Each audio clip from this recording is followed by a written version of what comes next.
Telugu big boss 9లో first promo అయితే release అయిపోయింది. ఇందులో బిగ్ బాస్ ఇచ్చిన టాస్క్ ప్రకారంగా బ్యాడ్జెస్ ఉన్న వాళ్ళు మన కామనర్స్ సెలబ్రిటీస్కి ఇచ్చిన వర్క్ని ఎక్స్టెండ్ చేయాలి లేదని మాట్లాడుతున్నారు.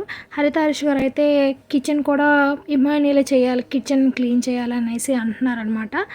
ఇక్కడ వచ్చేసి ప్రియా అయితే వంట చేసే 3 పూట్లు చేయాలి కాబట్టి వాళ్ళైతే క్లీన్ అయితే చేయరనే ఆర్గ్యుమెంట్ అయితే జరుగుతుంది. మాస్క్ మ్యాన్ మాత్రం అది కూడా ఆయనే క్లీన్ చేయాలి అనేసి అంటున్నారు. బిగ్ బాస్ హౌస్ మొత్తం చాలా పెద్దది చెప్పాలి అంటే. నేనేమంటున్నానంటే ఇంకా వర్క్ రాని సెలబ్రిటీస్ చాలామంది ఉన్నారు, వాళ్ళకి ఎవరికైనా ఇవ్వచ్చు కదా అని అనిపించింది. అండ్ ఇక్కడ ఈ విషయం మీదే మర్యాద మనిషి మాట్లాడితే నువ్వెందుకు మాట్లాడుతున్నావు, నీకు బ్యాడ్జ్ ఇవ్వలేదు కదా అని మన మాస్క్ మ్యాన్ అయితే ఎదురు తిరిగారనమాట. తెలిసిందే కదా ఆయన గురించి, ఆయనకి ఏదనిపిస్తే అదే మాట్లాడతారు. బట్ టు బీ ఫ్రాంక్ అన్నీ చేయాలంటే కష్టం. ఈరోజు లైవ్లో కూడా నేను చూశాను, బిగ్ బాస్ హౌస్ మొత్తం క్లీన్ చేయాలంటే కష్టం.